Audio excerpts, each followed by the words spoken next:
Hello guys, welcome to Pronouncist, your pronunciation guide. Today we will learn how to pronounce the word shown on the screen. Imports. Both US and UK have the same pronunciation of this word. Imports. Now read the syllables shown on the screen naturally.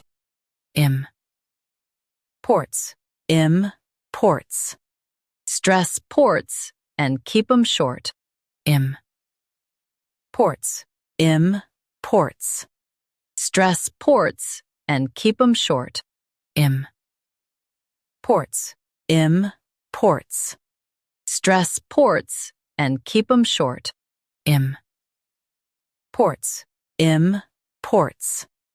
Practice repeatedly and you'll soon be able to say this word perfectly. The best way to practice is to repeat the syllable multiple times. The meaning of the word is goods brought into a country.